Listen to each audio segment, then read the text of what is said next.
Habe die Ehre. Es ist Montag, 7 Uhr in der Früh. Mein Name ist Daniel Mulitz und herzlich willkommen zu Double Jump, deinem werktäglichen Games News Podcast. Auf Double Jump präsentiere ich dir Montag bis Freitag um 7 Uhr in der Früh die wichtigsten Games News des Tages. Dieses Wochenende hat sich, was Game News betrifft, wirklich einiges getan. Nämlich Satoru Iwata wäre, wenn er jetzt noch am Leben wäre, 60 Jahre alt geworden am Freitag. Ubisoft hat einen Trailer zu 4 Games veröffentlicht, mit denen sie den Nintendo Switch Launch in China morgen unterstützen werden. Eines davon ist ein China-exklusives Rabbids Game. VentureBeat, die haben am Freitag auch ein Interview mit Saber Interactive veröffentlicht. Saber Interactive war das Entwicklungsstudio, welches The Witcher 3 erfolgreich auf Nintendo Switch portiert hat, und in diesem Interview ging es darum, wie Saber Interactive das eigentlich geschafft hat. Geoff Keighley, der beste Freund von Hideo Kojima, welcher ja durch die Gamescom Opening Night Live spätestens bei uns auch ein echter Begriff ist, dieser hatte ein AMA auf Twitter, Reddit und so weiter geführt, und im Twitter-Teil des AMAs hat er bekannt gegeben, dass bei den The Game Awards dieses Jahr am Freitag dann 15 noch brandneue Games angekündigt werden, wo es noch keine Infos, noch keine Leaks dazu gibt, und auch zahlreiche neue Infos zu bereits angekündigten Games. Bei Metacritic ist was Größeres passiert, nämlich weil Metacritic hat über 6400 Death Stranding Userwertungen entfernt, und morgen haben Sony ihr eigenes Nintendo Direct. Wenn du Montag bis Freitag um 7 Uhr in der Früh mit den wichtigsten und interessantesten Games News Stories des Tages automatisch in deiner Podcast-App informiert werden möchtest, abonniere Double Jump jetzt auf Apple Podcasts, Google Podcasts, Spotify, Soundcloud, YouTube oder jeder anderen Podcast-App deiner Wahl. Double Jump ist sprichwörtlich überall verfügbar. Sobald du Double Jump abonniert hast, wird dich deine Podcast-App dann jeden Tag automatisch informieren, sobald die nächste Episode online geht.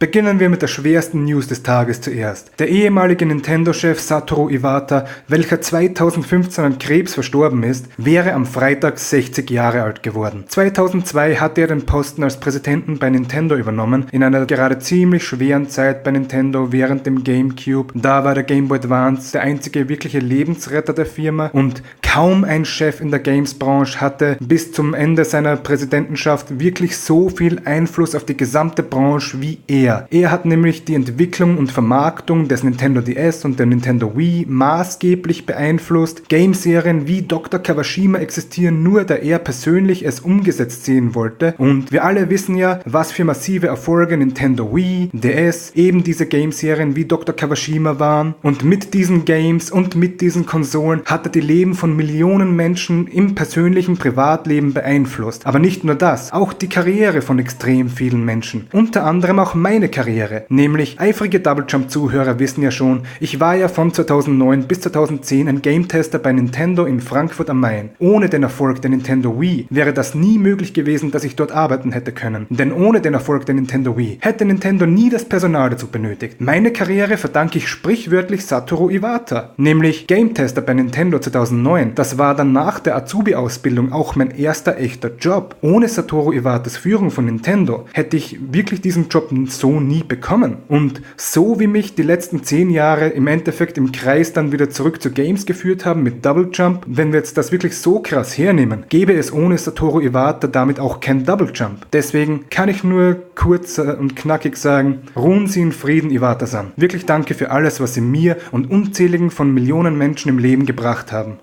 In der Donnerstagsepisode von Double Jump sprachen wir ja über Tencents Nintendo Switch Launch in China. Nämlich die Nintendo Switch wird ja morgen am 10. Dezember in China veröffentlicht. Und dazu hat sich nun auch Ubisoft näher geäußert, nämlich Ubisoft hatte einen Trailer dazu enthüllt. Einen Trailer, in dem sie die ersten 4 Games für die Nintendo Switch zeigen, mit denen sie Tencent und Nintendo in China unterstützen werden. Ein Game unter den 4 Games ist übrigens ein komplett China-exklusives Game. Ein Game natürlich mit den ultimativen Ubisoft-Maskottchen überhaupt, den Rabbids Adventure Party. Das wird auch direkt in China entwickelt von Ubisoft Chengdu. Das Game soll laut Ubisoft vom klassischen chinesischen Roman Die Reise nach Westen beeinflusst sein. Das ist ja die Geschichte, die auch zum Beispiel Akira Toriyama für Dragon Ball inspiriert hat. Und weitere Games, die man im Trailer sieht, sind Mario & Rabbids, Just Dance 2020 und Rayman Legends. Den Trailer habe ich euch verlinkt in der Episodenbeschreibung und in den Shownotes auf www.doublejump.at. Was ist eure Meinung zum Rabbids Game? Wollt ihr dieses Game auch bei uns im Westen sehen?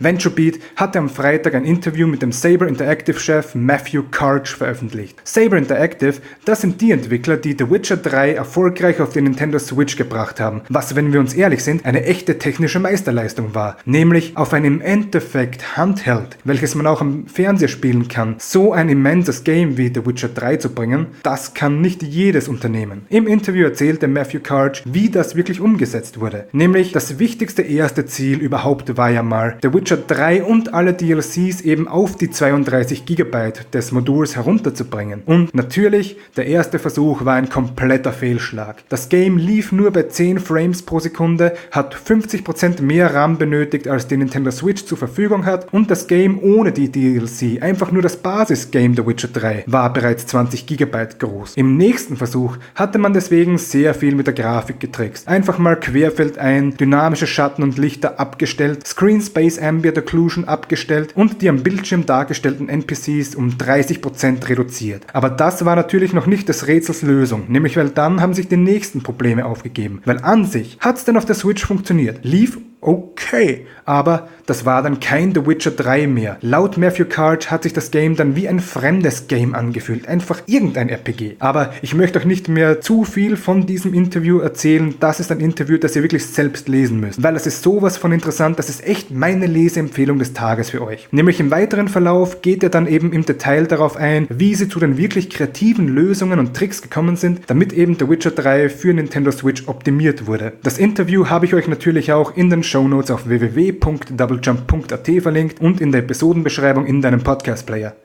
Die The Game Awards dieses Jahr finden ja unserer Zeit in der Nacht von Donnerstag auf Freitag, den 13. Dezember statt. Nämlich am Freitag, den 13. Dezember um 2:30 Uhr mitten in der Nacht. Und Geoff Keighley, Hideo Kojimas bester Freund und der Erfinder, Organisator und Moderator der The Game Awards, hat in einem Ask Me Anything auf Twitter bei einer Frage spezifisch geantwortet, dass bei den The Game Awards dieses Jahr nun wirklich 15 brandneue Games angekündigt werden. Bis jetzt gibt es noch gar keine Infos zu den Games im Internet. Es wurde noch nichts leakt, noch nichts angekündigt. Es gibt auch noch keine Gerüchte zu diesen Games. Das wird wirklich spannend, nämlich weil das wirft jetzt ja die riesigen Fragen auf, welche Games das wohl sein könnten. Ich habe jetzt ehrlich gesagt nicht mal eine Vermutung, was das eigentlich sein könnte. Und nicht nur das wird stattfinden, nicht nur brandneue Games, sondern es wird auch neue Infos zu Games geben, die bereits angekündigt wurden, aber noch nicht veröffentlicht wurden. Und da ist es ehrlich gesagt auch schwer einzuschätzen, was das sein wird. Resident Evil 3 Remake, das wird eher unwahrscheinlich. Nämlich Analysten wie zum Beispiel der bekannte britische Analyst Daniel Ahmad, die deuten nämlich an, dass Resident Evil 3 Remake wahrscheinlich noch vor den The Game Awards angekündigt wird. Aber das macht's umso interessanter. Vielleicht wird ja eines davon der Breath of the Wild 2 Trailer, weil wenn die das wirklich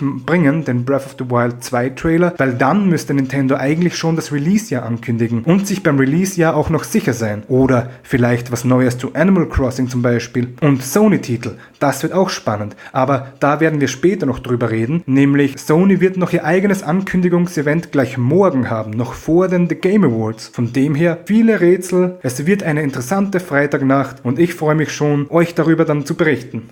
Metacritic ist ein globaler Review-Aggregator aller möglichen weltweiten Games-Magazine und Blogs und natürlich als Review-Aggregator bietet es auch User-Funktionen für User-Bewertungen und User-Reviews. In der Nacht auf Freitag ist dann einem amerikanischen Reddit-User aufgefallen, dass plötzlich aus dem Mir nichts, dir nichts heraus über 6400 negative Death Stranding Userwertungen entfernt wurden. Bei Userwertungen muss man zuerst noch sagen, Userwertungen sind keine Reviews. Userwertungen sind sprichwörtlich die 1 bis 10 Punkte Wertungen ohne jeglichen Text. Nämlich am Death Stranding Release-Tag war die durchschnittliche Userwertung 6,2 von 10 Punkte. Und seitdem ist es, weil täglich so viele negative Wertungen bei Metacritic reingekommen sind, auf die niedrigste Wertung von 5,1 gesunken. Und plötzlich in der Nacht auf Freitag ging es wegen den massiven Löschungen von 5,1 auf wieder 7,2 hoch. Man muss dazu auch sagen, Metacritic hat bei diesen Userwertungen auch zwei große Nachteile. Der erste große Nachteil ist, egal ob jetzt Review oder Bewertung only, only. Es ist nicht überprüfbar, ob die Person, die das Review oder die Bewertung einschickt, ob die das Game tatsächlich gespielt hat. Und Wertungen können eben auch ohne ein Review abgegeben werden. Da ist, was das betrifft, Steam ja zum Beispiel um Welten voraus. Weil bei Steam ist es ja irrsinnig einfach zu verifizieren, wer von den Reviewern und Bewertern das Game tatsächlich gezockt hat. Und das Ganze ist gerade etwas kritisch und newswert, nämlich das Timing von Metacritics Aktion. All diese Wertungen zu löschen ist extremst ungut. Neben der Sache an sich, dass man Wertungen löscht natürlich. Nämlich in der Nacht auf Freitag, wie ich mit euch gerade früher geredet habe, finden ja die The Game Awards statt. Und in den The Game Awards ist Death Stranding in 8 verschiedenen Kategorien nominiert, inklusive Game of the Year selbst. Und das macht es schon suspekt.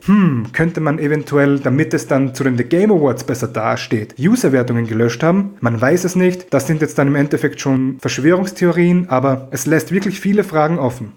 Und die letzte Story des heutigen Tages. Sony hat am Freitag angekündigt, dass sie ihr letztes Nintendo Direct, das letzte State of Play des Jahres am Dienstag, dem 10. Dezember, also morgen, live streamen werden. Und zwar morgen um 15 Uhr, wie immer bei den üblichen Verdächtigen Twitch, YouTube und Facebook. Und das State of Play ist damit auch gleich das letzte Ankündigungsevent Sony für das Jahr 2019. Und natürlich mussten sie auch im Ankündigungsartikel im offiziellen PlayStation-Blog darauf hinweisen, zur PlayStation 5 wird es bei diesem State of Play absolut keine Infos geben. Aber das State of Play wird 20 Minuten dauern, eben von 15 Uhr bis 15.20 Uhr. Und das sind 20 Minuten, die in der Blogbeschreibung schon sehr vollgepackt klingen. Nämlich, es werden noch immer neue Games für PlayStation 4 angekündigt, es werden neue Veröffentlichungstermine angekündigt, es wird neues Gameplay für bereits angekündigte Games gezeigt, die aber noch nicht veröffentlicht wurden, Updates von den First-Party-Entwicklerstudios und noch viel, viel mehr. Bei den neuen Games, die noch nicht angekündigt wurden und dann beim State of Play gezeigt werden. Da bin ich besonders neugierig. Da denke ich mir ehrlich, das wird wahrscheinlich das Resident Evil 3 Remake, nämlich wie ich es euch schon früher in der The Game Awards News Story angeschnitten habe. Der bekannte Analyst Daniel Ahmad, er hat ja schon auf Twitter bereits angedeutet, dass das Resident Evil 3 Remake vor den The Game Awards angekündigt wird. Und State of Play, eben fast 3 Tage vor den The Game Awards, ist für seine Andeutung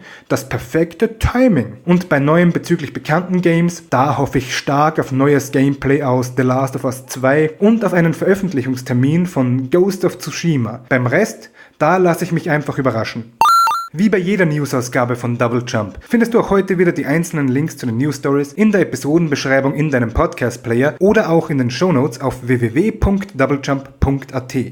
Und jetzt bist du an der Reihe. Ich möchte deine Meinung zu den heutigen News Stories wissen. Wie hat dich Satoru Iwata zu seinen Lebzeiten beeinflusst? Was hältst du vom China-exklusiven Rabbids Game? Möchtest du das auch bei uns sehen? Und die Meisterleistung, wie Saber Interactive The Witcher 3 auf die Nintendo Switch gebracht hat. Bist du davon beeindruckt oder ist dir das relativ gleichgültig? Hauptsache du kannst es auf der Switch spielen? Die Ankündigungen, die Geoff Keighley für The Game Awards andeutet. Was ist deine Meinung zu den The Game Awards? Was ist deine Meinung dazu, dass Geoff Keighley eben 15 brandneue Games angedeutet hat? Welche Games erhoffst du dir da oder welche Franchises? Und die Ankündigungen zu den bereits bekannten Games. Was erwartest du dir da? Ich hoffe doch mal sicher mehr als einen Super Smash Bros. Charakter. Und die Aktion, die Metacritic geleistet hat, 6400 negative Death Stranding Userwertungen zu entfernen. Was hältst du davon? Ist Metacritic für dich jetzt weniger seriös oder findest du es eine gute Sache, weil Games ja immer mehr auf Metacritic reviewbombt werden? Und das PlayStation Nintendo Day,